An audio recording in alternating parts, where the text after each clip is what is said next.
Assalamualaikum warahmatullahi wabarakatuh. Sahabat HNI, apa kabarnya? Alhamdulillah, luar biasa, harus lebih baik. Allahu Akbar. Alhamdulillah sahabat HNI, senang sekali rasanya saya Budi Santoso bisa kembali lagi menemani sahabat HNI di acara program yang ditunggu-tunggu pasti oleh seluruh agen HNI, yaitu dengan acara konsultasi online. Nah, kali ini kita akan membahas tentang tema yang akan kita bahas, yaitu tentang di sini di belakang sirkulasi lancar dan badan sehat, seperti itu. Badan segar. Mohon maaf sahabat, ini temanya adalah sirkulasi lancar, badan segar. Bismillahirrahmanirrahim. Assalamualaikum warahmatullahi wabarakatuh. Alhamdulillah ya, di siang yang luar biasa. Sebenarnya kita tadi saya berangkat dari Bogor itu cerah, terang benderang sampai di Cawang ya. Cawang ya. Tiba-tiba hujan lebat ya, sampai di sini, Masya Allah.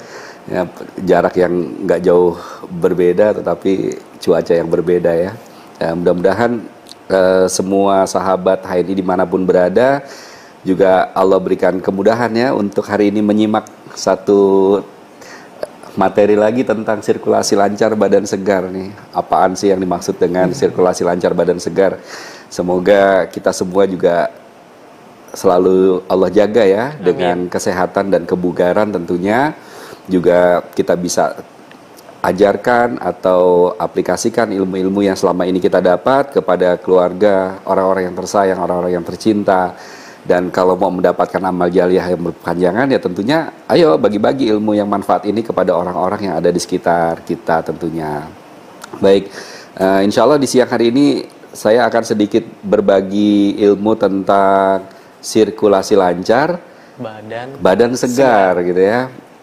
Maksud atau tema dari ini cukup menarik dan sangat-sangat mendasar sekali. Bahkan saya berani menyampaikan kepada kita semua, indikasi kita sebagai seorang manusia dianggap sehat bugar itu harus ada 4L ini. 4L, wah menarik 4L. Nih Pak, 4L apa aja nih Pak? L itu lancar ya. Lancar. Jadi 4 lancar buang air besarnya atau sistem pembuangannya ya, tidak hanya buang air besar. Jadi sistem pembuangan itu ada buang air besar itu sendiri, ada buang air kecil, ada keringat ini ya. Terus ada sistem pernapasan atau respirasi, napas kita ini juga bagian dari sistem pembuangan ya, zat yang memang tidak lagi dibutuhkan oleh tubuh. Itulah kenapa dalam Islam kalau kita minum itu nggak boleh bernapas di dalam bejana atau gelas gitu kan, karena memang kotoran itu atau sisa-sisa pembuangan akan masuk lagi ke dalam gelas atau air, dan itu kita minum dan sangat berbahaya. Begitu juga dengan makan, kalau panas nggak boleh ditiup gitu ya. Itu juga bagian dari kesehatan. L yang kedua, lancar peredaran darah nih Mas Indra ya. Jadi kalau misalnya berbicara tentang lancar peredaran darah, juga nanti hubungannya dengan pembuluh darah itu sendiri dengan kualitas darah ya, yang nanti akan terkait kepada semua organ-organ penting ya. Darah itu berhubungan tentunya dengan jantung, juga dengan ginjal ya. Maka orang-orang yang darahnya kotor, sistem peredaran darahnya buruk, kualitas darahnya nggak bagus, sudah pasti ginjalnya rusak ya. Atau sebaliknya, orang-orang yang lemah ginjal, ginjalnya rusak, itu akan mempengaruhi darah ya, dan juga akan mempengaruhi jantung. Nah, ini sederhananya, nanti berhubung dengan lancarnya juga sistem hormonal, atau kalau dalam sistem itu sistem endokrin ya, endokrin. Jadi hormonal itu juga bukan hanya hormon seksual saja ya. Kalau Bapak Ibu teman-teman dimanapun berada yang hari ini punya anak yang masih kecil, baru lahir atau sampai remaja, usia sampai sebelum balik, itu hormon pencernaan masih berfungsi. Kalau kayak kita nih udah nggak lagi berfungsi nih Mas Budi ya, hormon pencernaan pertumbuhan kita ini udah nggak berfungsi. Pertumbuhan ya, maaf ya, bukan pencernaan. Pencernaan mungkin masih berfungsi. Nah, itu berhubungan nanti dengan hormon gondok atau tiroid gitu ya. Nah, maka orang-orang yang punya kelemahan dengan hormon gondok atau tiroid, pasti nanti perkembangannya itu tidak sempurna. Itu terkait. Nah, L yang keempat ada lancar sistem persyarafan ya. Ibarat kalau rumah itu ada listrik. Nah, ternyata tubuh manusia juga punya sistem kelistrikan ya atau persyarafan. Nah, itu yang saya bisa bicara sambil bergerak, sambil berpikir, mata berkedip, jantung berdebar, itu semua yang menggerakkan saraf. Dan saraf juga nanti berhubungan atau terhubung dengan sistem endokrin tadi itu, hormonal tadi. Nah, 4 sistem ini atau 4L, ya, 4 lancar ini tidak boleh ada satu yang bermasalah, ya. Seandainya, maaf Bapak dan Ibu, teman-teman dimanapun berada, sistem pembuangannya tidak lancar saja, ya pasti sakit, ya pasti sakit. Ada manusia yang nggak pernah keringetan, ya pasti nggak sehat, ya atau keringatnya berlebih juga nggak sehat. Ada orang yang buang air besarnya susah, nggak sehat, ya keseringan buang air juga nggak sehat, ya pipis buang air kecilnya terlalu sering, apa yang dibilang apa beser ya maksudnya dia, beser nggak sehat, ya menahan-nahan pipis atau jarang kencing juga nggak sehat gitu ya. Nah, maka pastikan sistem pembuangan ini juga sehat. Begitu juga tadi lancar peredaran darah. Coba ya siapapun di sini yang buang air besarnya lancar, sistem kelistrikannya bagus, hormonalnya bagus, tetapi sistem peredaran darahnya nggak bagus ya. Saya sangat yakin ini yang lagi nonton juga pasti sering mengalami yang namanya kesemutan, baal, kram. Nah, ini bukti bahwasannya sistem peredaran darah itu tidak lancar, gitu ya. Jadi mana mungkin ada orang sehat yang duduk sebentar aja kesemutan. Dulu Mas Budi kalau lagi ingat gak waktu kecil duduk berjam-jam main itu biasa aja ya. Iya, Pak. Tapi sekarang udah gede gitu ya. Setelah duduk sholat aja kadang. Iya, duduk sebentar aja nggak sampai 5-10 menit langsung udah bingung, gelisah ya. Kaki dilurusin. Nah, ini khusus yang bapak-bapak nih, cowok nih, besok Jumat. Ya, ada kan itu penyakit-penyakit yang udah nggak nyaman sholat Jumat itu. Akhirnya cari posisi yang paling nyaman, bisa nyender gitu ya. Nah, ini bukti bahwasannya, maaf, Anda sudah tidak sehat. Itu sistem apanya? Sistem peredaran darahnya. Berarti ada darah yang tidak lancar. Ya, kenapa memang cenderungnya ke bawah? Ya, karena gravitasi. Ya, gravitasi. Ya, bahkan tidak sedikit saya punya banyak mitra atau pasien yang dia sering konsultasi kalau naik sepeda, maaf ya, kemaluannya kesemutan, pantatnya kesemutan, tangannya kesemutan. Coba kita lihat sama-sama, orang yang naik sepeda itu kan tidak ada yang ketekuk, tidak ada yang terlipat persendiannya. Kenapa bisa kesemutan gitu ya? Nah, ini yang hari ini insya Allah akan kita bahas ya. Begitu juga tentang persyarafan. Ya, tadi pagi mandi ya, atau tadi mau sholat zuhur, ada yang mungkin mandi dulu ya. Kalau mandi suka naruh handuk ya. Iya, Pak. Di cantelan gitu ya. Nah, kalau handuknya jatuh diliatin atau ditangkep. Dulu waktu kita masih sehat mungkin sigap, refleks gitu ya. Handuk jatuh kita segera tangkep ya. Tapi hari ini handuk jatuh diliatin, ya jatuh gitu ya. Nah, ini bukti bahwasannya sarafnya sudah mulai lemah tuh ya. Karena kita punya dua saraf, ada motorik, ada sensorik. Yang semua itu ada lalu lintasnya dari otak kecil kita, dia ke tulang belakang ya, dan itu bercabang-cabang ke bagian-bagian yang memang hari ini harusnya itu berfungsi normal ya. Cabangnya ada yang ke jantung, ada yang ke otot, ada yang ke ginjal, ada yang ke mata, ada yang ke rahim dan seterusnya ya. Nah, itu sistem persarafan. Begitu juga dengan hormonal tidak sedikit loh hari ini ya, maaf. Saat dulu saya masih menangani banyak pasien yang datang ke klinik, ke rumah untuk konsultasi dan berobat, tidak sedikit, maaf ya, pasangan-pasangan muda yang baru menikah gitu ya, baru menikah, anaknya juga baru 1, baru 2, atau mungkin ya baru pernikahan 3, 4, 5 tahun lah ya, tapi sudah malas mendatangi istri ya, atau ya pokoknya sudah mulai lemah ya sistemnya. Padahal kalau laki-laki nggak ada menopause, Mas Budi ya. Udah menopause belum?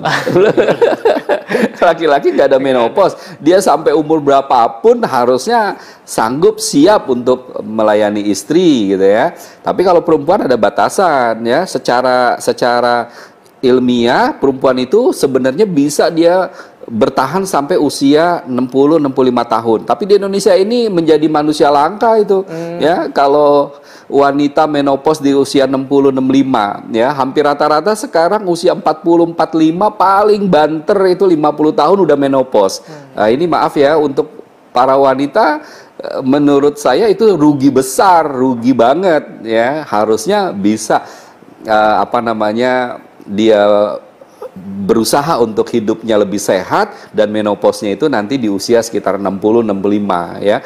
Maka orang Indonesia itu kalau dapat berita, dengar berita di Timur Tengah misalnya atau di India atau di Arab itu ada seorang ibu usianya 62 tahun melahirkan anak, di sini dijadikan cemooh atau lucu-lucuan gitu kan, dijadikan sesuatu yang aneh, padahal itu normal. Normalnya ya seperti itu, perempuan itu masih bisa melahirkan ya atau masih haid sampai usianya sekitar 60-65 tahun ya. Nah, kenapa perubahan-perubahan itu terjadi hari ini? Banyak perempuan, jangankan 40-45, saya pernah punya pasien usianya baru 36 apa 37 gitu, itu sudah menopause gitu kan. Kenapa? Ya semua pasti sangat berpengaruh dari kualitas stresnya, kualitas mentalnya, ya, kualitas psikisnya, dan yang paling dominan merusak sistem tubuh adalah makanan dan minuman yang dikonsumsi harian, gitu kan? Karena kita hari ini sudah tidak lagi berusaha untuk hidup sehat ya. Hidup sehat itu harus bersama dengan komunitas ya, mengubah kesadarannya itu juga butuh waktu, ngajak orang untuk sehat itu butuh perjuangan gitu ya. Jadi hari ini sulit ketemu dengan manusia-manusia yang sadar diri untuk sehat, sadar diri ya. Dia harus dipengaruhi atau harus ikut komunitas, baru dia tersadar dan akhirnya sehat. Nah, padahal kesehatan itu bukan untuk komunitas, kesehatan itu bukan untuk suami, bukan untuk istri, bukan untuk anaknya. Kesehatan itu adalah ya untuk dia sendiri yang merasakan hidupnya ya. Jadi sehat itu penting ya. Baik, mungkin itu sebagai prolog dari saya. Ternyata kalau kita mau dianggap sehat dan bugar, 4L ini harus sempurna gitu ya Mas Budi ya. Apa aja tadi Mas Budi 4L itu ya? Tadi lancar di pembuangan. Lancar pembuangan. Kita bahas yang itu dulu ya. Oke, boleh Pak. Ini umum nih, umum banget lancar pembuangan. Jadi nggak mungkin ada manusia dianggap sehat kalau dia buang air besarnya tidak lancar. Ya, nggak mungkin ada manusia dianggap sehat kalau dia pipisnya bermasalah. Ya, keringet. Ya, ada orang yang mungkin lari atau di ruangan yang cukup panas gitu ya, atau di kamar yang panas, di mobil yang panas, bersepeda tapi nggak keringetan. Nah itu kan nggak normal ya. Iya, Pak. Ya nggak normal itu artinya dia nggak sehat gitu. Ada sesuatu yang bermasalah di sistem kelenjar keringatnya, sistem pembuangannya. Ini yang harus diperbaiki apanya? Bukan mencari obat untuk melancarkan buang air besar gitu kan. Kalau hanya sekedar buat lancar gampang Mas Budi ya. Makan aja sambal setengah mangkok lancar itu. Gitu ya. Nah, tapi kan bukan itu tujuan kita. Ya, bukan hanya sekedar melancarkan, tetapi bagaimana caranya kita bisa membuat kebiasaan sehat ini ya, habit baru ya, yang selama ini maaf banget bukan nggak boleh lah ya. Kalau nggak boleh itu kayaknya ekstrim banget. Nggak boleh kita makan gorengan, boleh, tapi tetap harus diimbangi. Yang makan gorengan biasanya 15 potong ya, sekarang dikurangi lah jadi 9 potong gitu ya. Nanti kalau memang udah lebih serius jadi 6 potong, jadi 3 potong aja. Bukan nggak boleh, boleh-boleh aja ya. Kalaupun misalnya mau makan gorengan, lemak-lemak, minyak-minyak, tepung-tepungan, susu, keju, itu bahan-bahan yang akhirnya membuat sistem pembuangan seseorang itu bermasalah ya. Nah, imbangi dengan banyak juga makan buah dan sayur atau makanan-makanan yang banyak mengandung serat ya. Serat itu lebih utama memang adanya di sayuran ya. Nah, walaupun misalnya HNI punya solusi, kita punya N-Green, kita punya Sienna, punya Langsingin, punya Biosir, punya Extra Food, punya madu SJ gitu kan. Ya tidak bisa juga kita hidup dengan hari-hari hanya minum herba ini, nggak bisa. Kita juga butuh yang secara alamiah organ itu bisa mengolah ya.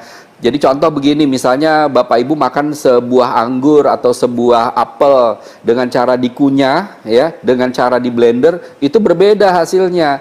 Tubuh itu akan jauh lebih baik kalau dia memakan makanan yang alamiah, dikunyah sendiri, ya. Maka banyak literatur yang menuliskan tentang bahayanya kalau sedari kecil sampai dewasa dia rutin minum juicing terapi atau jus, ya, makanan yang di blender. Kenapa? Hari ini banyak sekali anak-anak yang usianya masih muda atau orang-orang yang usianya masih di sekitar 20-30-an sudah terkena diabetes. Ya, kenapa? Ya karena organ tubuhnya jadi manja, dia tidak bisa mengolah sendiri makanan yang masuk. Dia biasa diolahin oleh alat yang namanya blender atau juicer, gitu kan. Jadi masuk ke dalam tubuh tinggal absorpsi tanpa ada pengolahan. Nah, maka penting. Makanya di terapi-terapi juicer itu ada cara, nggak bisa atau tidak boleh minum jus itu langsung glek sampai habis, ya. Dia harus dikecap-kecap atau minumnya pakai sendok. Supaya apa? Supaya enzim dia mencerna, membantu proses pencernaan sampai akhirnya bisa mengeluarkan enzim-enzim yang lain, mengurai makanan yang masuk ke dalam tubuh, gitu ya. Nah, maka Bapak dan Ibu sekalian, kalau sistem pembuangan hari ini Bapak dan Ibu rasakan nggak nyaman, bermasalah, khususnya anak-anak nih, ya, anak-anak paling sulit untuk makan buah dan sayur. Kenapa? Ya karena contohnya sih Bapak dan si ibunya juga nggak makan buah dan sayur, cuma bisanya nyuruh doang, ayo makan buah dan sayur, tapi tidak pernah mencontohkan. Nah, ini ayo diedukasi, ya, bukan hanya sekedar disuruh-suruh si anak makan buah dan sayur, tapi diedukasi. Kenapa harus makan sayur?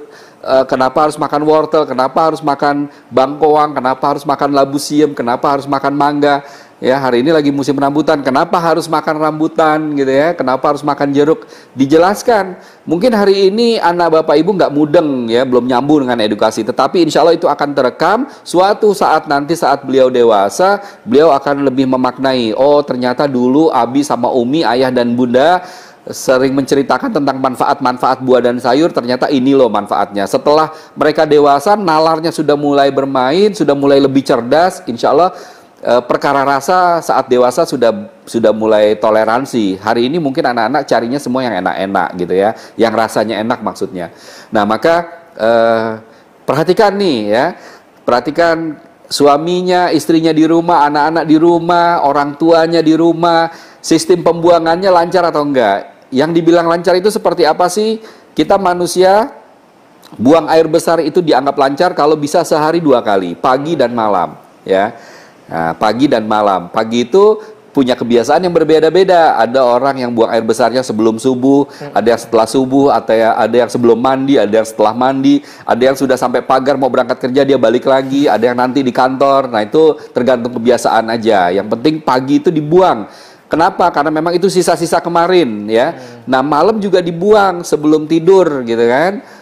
Kenapa? Karena itu sisa-sisa tadi pagi yang memang ampasnya, sisa-sisanya itu harus dikeluarkan. Supaya apa? Supaya saat nanti Bapak dan Ibu tidur, sistem reparasi atau regenerasi selnya itu jauh-jauh lebih baik, ya, daripada pada saat Bapak dan Ibu tidur kotoran numpuk di dalam perut, gitu ya. Nah, buang air kecil itu yang dianggap normal seperti apa? Usahakan bisa 7-8 kali satu hari. Kenapa? Ya karena memang secara umum kita diedukasi minum satu hari itu 8-10 gelas atau disesuaikan dengan aktivitas, ya. Minum saya jauh lebih banyak karena saya berpikir, karena saya juga bergerak, karena saya juga melakukan aktivitas, ya. Mungkin ada yang lebih banyak dari saya minumnya karena dia mungkin atlet, ya, olahraganya lebih rutin, ya. Kalau Bapak dan Ibu hanya nonton TV glosoran, leyeh-leyeh, nonton sinetron, ya 8 gelas cukuplah satu hari, gitu ya. Nah, maka disesuaikan, ya, parameternya adalah saat nanti Bapak dan Ibu buang air kecil, warna urinnya itu kuning segar, kuning cerah, ya. Tidak terlalu pekat warna kuningnya, apalagi sampai coklat, merah, hitam, itu artinya sudah dehidrasi atau mungkin ada radang itu, ya, sudah bahaya itu, sudah panas itu, ya. Tidak boleh juga bening sekali seperti air mineral, ya. Air mineral warnanya begitu saat diminum, saat keluar kayak begitu, ya, berarti sudah kelebihan, gitu ya. Nah, jadi begitulah memang harmonisasi yang Allah ciptakan kepada kita manusia. Dia harus harmonis ya, harus serasi ideal, bukan seimbang ya. Kalau seimbang itu kan 50-50 ya, artinya suhu tubuh kita nggak boleh berlebih, nggak boleh berkurang ya. Kita buang air besar, buang air kecil, keringat nggak boleh berlebih, nggak boleh berkurang. Makan buah dan sayur, minum herba HNI sehebat apapun, sebagus apapun herba HNI, banyak sekalipun juga nggak bagus untuk tubuh ya, apalagi kurang ya. Nah, maka Bapak dan Ibu harus pahami itu. Begitu juga dengan keringat ya. Ini anak di rumah nggak ngapa-ngapain keringetan. Nah, itu harus hati-hati. Kenapa? Karena keringetan itu juga nanti banyak babnya ya. Bisa orang yang keringetan itu di telapak kaki, telapak tangan, atau mungkin di bagian-bagian tubuh tertentu. Keringetan di hidung aja, di kening aja, di ketiak aja, atau di bagian tubuh yang lain, itu menandakan ada kelemahan. Bisa di jantungnya lemah ya, bisa memang sistem kelenjar keringatnya yang bermasalah, atau juga masalah hormonal ya. Maka kalau ada anggota keluarga yang keringatnya berlebih atau nggak pernah keringetan sama sekali, ruangannya sangat panas, nah itu juga hati-hati gitu ya. Jadi jangan dibiarkan. Normalnya kita itu ya harusnya berkeringat mudah ya. Sama lah saat Bapak dan Ibu makan rujak, makan sambal yang pedas ya, keluar harusnya keringat, karena memang tubuh dalam kondisi menyeimbangkan suhu. Karena ada sesuatu yang panas, maka dia harus dikeluarkan. Maka juga harus minum diseimbangkan gitu ya. Nah, perhatikan misalnya Bapak dan Ibu lagi jalan kaki atau lari atau olahraga bersepeda panas-panasan, pasti walaupun tidak terlalu lelah, dia membutuhkan air yang cukup banyak. Kenapa? Karena tubuh mengeluarkan banyak keringat ya untuk menjaga keseimbangan suhunya. Maka kita juga harus menyeimbangkan dengan kecukupan air yang masuk ke dalam tubuh. Nah itu ya, jadi pastikan Bapak dan Ibu di rumah, L yang pertama tentang lancar pembuangan ya. Buang air besarnya harus lancar 2 kali sehari, buang air kecilnya 7-8 kali. Pastikan Bapak dan Ibu di rumah anggota keluarganya berkeringat normal gitu ya.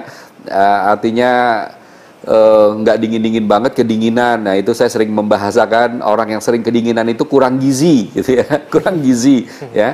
Nah jadi hati-hati itu ya dengan kondisi seperti itu. Jadi memang harus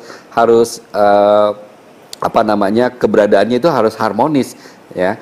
Nah sekarang solusinya gimana kalau misalnya suami, istri, anak-anak di rumah, orang tua sudah sistem pembuangannya ini nggak lancar ya. Yang paling utama adalah ayo mulai hari ini kurangin itu yang namanya goreng-gorengan, bakar-bakaran, lemak-lemak, minyak-minyak, makanan yang mengandung kolesterol, yang mengandung gula-gula, yang mengandung susu, keju gitu kan, yang manis-manis ya, karbohidrat, ayo dikurangin, bukan nggak boleh, dikurangin kalau yang masih sehat. Tapi kalau yang sudah ada penyakit tertentu, ya tentu ditinggalin ya. Contoh misalnya, maaf, Anda sudah kena asam urat, sudah terkena kolesterol, ada darah tinggi, ya udah yang namanya goreng-goreng, bakar-bakar udah nggak boleh itu, bukan dikurangin ya, bukan dikurangin.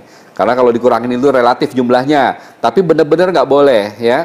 Artinya cari makanan lain. Kalau memang tujuan makan itu cuma untuk kenyang, insya Allah nggak makan gorengan atau bakar-bakaran, dengan makan yang lain kenyang. Tetapi kalau makan itu tujuannya untuk sehat, insya Allah jauh lebih sehat ya dibanding memakan makanan yang digoreng atau dibakar. Untuk yang sudah kena penyakit ya, untuk yang masih sehat ya jangan berlebih lah makan goreng-goreng, bakar-bakar, tepung-tepung, keju, susu, gula-gula ya. Itu karena membuat itu sifat makanan itu seperti glue food, makanan yang seperti lem ya, seperti lem. Nah maka kalau Bapak dan Ibu di usus besarnya kurang serat, tidak ada yang melapisi dinding usus besar, maka makanan-makanan seperti itu akan menempel kuat di dinding usus, dan itulah yang akhirnya membuat Bapak dan Ibu jadi susah untuk buang air besar ya, harus mengejan dia sekuat tenaga mengeluarkan. Ya kalau nanti berterusan, lama-kelamaan bukan hanya sekedar sembelit saja ya, tetapi Bapak dan Ibu bisa ambeien ya, atau wasir ya, bisa berdarah-darah itu ya, sakit, nggak nyaman, jangankan duduk, berdiri aja sakit ya. Nah maka sebelum itu terjadi, pastikan ya tidak lagi memakan makanan seperti itu, atau mengurangi, yang masih sehat mengurangi ya. Yang berikutnya, pastikan mulai hari ini dan seterusnya ya, beberapa pekan lalu saya sudah mengajarkan bagaimana caranya kita porsi makanan seimbang ya, porsi makanan seimbang. Jadi pastikan kita juga makan buah dan sayur. Dominasi ke sayur untuk mendapatkan serat yang cukup ya. Supaya apa? Supaya buang air besarnya lancar. Nah, ini banyak orang mitra-mitra atau teman-teman yang konsultasi ke saya, Pak, saya sudah banyak makan buah dan sayur, kenapa masih sembelit? Saya tanya ulang, minum air putihnya gimana? Ya banyak sih, saya nggak percaya dengan banyaknya kata mereka, gitu kan? Saya tanya lagi, banyaknya berapa bergelas Bu sehari? Ya 3-4 gelas, 3-4 gelas itu belum banyak ya. Jadi banyak orang-orang yang tidak memahami, mereka pikir makan sayur saja sudah lancar buang air besarnya ya. Tidak sedikit orang, oh saya sudah makan pepaya, 1 buah besar saya makan sendiri kok masih sembelit. Ya kenapa sembelit? Nggak cukup serat. Ya ibarat, maaf Bapak Ibu, saya berikan analogi sederhana. Misalnya ibu nih di rumah lagi ngebersihin kamar mandi, ngebersihin dapur, yang kotor, penuh minyak, atau mungkin keramiknya berkarat. Apakah cukup disikat doang? Nggak akan cukup, nggak bakalan bisa bersih hanya sekedar disikat. Harus disiram dengan air. Apakah cukup disiram dengan air doang? Nggak bisa ya, harus juga disikat. Nah, maka kolaborasi nih antara sikat dengan air ya. Begitu juga dengan melancarkan buang air besar. Bapak dan Ibu harus banyak makan sayur, kebutuhan seratnya cukup, juga harus dikolaborasi dengan kecukupan air minum gitu kan. Supaya apa ya tadi? Supaya saat buang air besar itu flush, gampang ya. Jadi perhatikan itu. Jadi nggak boleh hanya minumnya aja udah banyak, kok masih sembelit, ya seratnya kurang, ya makan sayurnya sudah banyak, buah sudah banyak, kok masih sembelit, ya karena minumnya kurang. Jadi memang harus balance, ya harus serasi, ya kebutuhan tubuh itu. Dan ini menarik Bapak dan Ibu sekalian, setiap kita itu berbeda-beda. Ada orang yang hanya makan misalnya cah kangkung, 1 porsi saja sepiring, dia sudah memudahkan untuk buang air besar walaupun minumnya sedikit. Atau sebaliknya ada orang yang hanya sekedar minum air putih saja, dia sudah lawas buang air besarnya gitu kan, walaupun hanya buah dan sayur sedikit. Kenapa? Karena cadangan lapisan yang melapisi dinding usus besar setiap kita juga berbeda-beda gitu ya. Nah, ada orang yang asam urat contoh misalnya baru 7 aja sakitnya udah teramat sangat. Ada orang yang asam uratnya kadarnya sudah sampai 9 sampai 11 masih biasa aja. Ya ada orang yang darah tinggi, tekanan darahnya sampai 200 biasa aja. Ada yang tekanan darahnya baru 140 dia sudah pusing ya. Karena memang setiap kita ini punya ketahanan tubuh yang berbeda-beda, sistem imunitas yang berbeda-beda. Maka tidak bisa dipukul rata ya, kok dia makan buah dan sayur segini sudah lancar, minumnya segini sudah lancar, kenapa saya belum gitu ya. Nah mungkin itu tadi ya, kebetulan Bapak dan Ibu harus punya porsi yang lebih banyak daripada orang tersebut, orang tadi gitu ya. Nah itu bahasan yang pertama insya Allah tentang lancar buang air besar. Nah setelah mengurangi makan minyak yang berminyak, digoreng atau dibakar atau dihentikan untuk mereka yang sudah kena penyakit, setelah kita banyak makan buah dan sayur, setelah kita banyak minum air gitu ya. Nah, solusi dari Herbahae ini apa? Oh, banyak banget ya. Bisa dengan extra food, bisa dengan N-Green, bisa dengan madu SJ ya, bisa juga dengan sienna, bisa juga dengan langsingin, biosir. Ya, bahkan tidak sedikit orang yang bisa lancar buang air besarnya dengan kopi sevel, ya, bisa juga buang air besarnya lancar hanya dengan minum pegagan atau teh centella, ya. Kenapa? Karena insya Allah hampir rata-rata Herbahae itu mengandung serat yang cukup, tinggal divariasikan aja, ya. Ada orang yang mungkin minum sienna atau langsingin biasa aja, nggak berasa apa-apa, tapi setelah dia minum madu baru terasa gitu kan. Nah, itu bukti bahwasannya adaptasi setiap kita itu berbeda-beda terhadap makanan gitu ya. Jadi disesuaikan aja apa yang Bapak dan Ibu biasa konsumsi, Herbahae ini yang bisa membuat lancar buang air besar, itu bisa dikonsumsi ya. Spirulina juga sangat baik ya untuk melancarkan buang air besar, dan dia juga merapikan kalau ada radang di wilayah sistem pencernaan, dan dia juga bagus untuk regenerasi sel ya. Nah, silakan dikonsumsi saja. Berapa banyaknya? Dosis sudah juga sering disampaikan ya. hitung berat badan boleh, atau disesuaikan aja. Yang misalnya, oh saya minum 3 kapsul belum berasa apa-apa, ya udah tambahin aja jadi 5 gitu. Insya Allah nggak akan apa-apa ya, nggak akan ada efek samping, nggak akan ada overdosis ya. Nah itu lancar pembuangan. Mudah-mudahan teman-teman di rumah, siapapun yang hari ini menyaksikan agenda tema ini bisa difahami tadi ya tentang lancar pembuangan. Jadi maaf banget ya, jangan merasa sehat ya. Apa kabar? Alhamdulillah sehat. Tapi buang air besarnya 2 hari sekali atau 3 hari sekali, jarang pipis atau nggak pernah keringatan. Nah itu bukti Anda maaf tidak sehat ya, belum paripurna tuh sehatnya. Jadi perbaiki segera ya. Nah,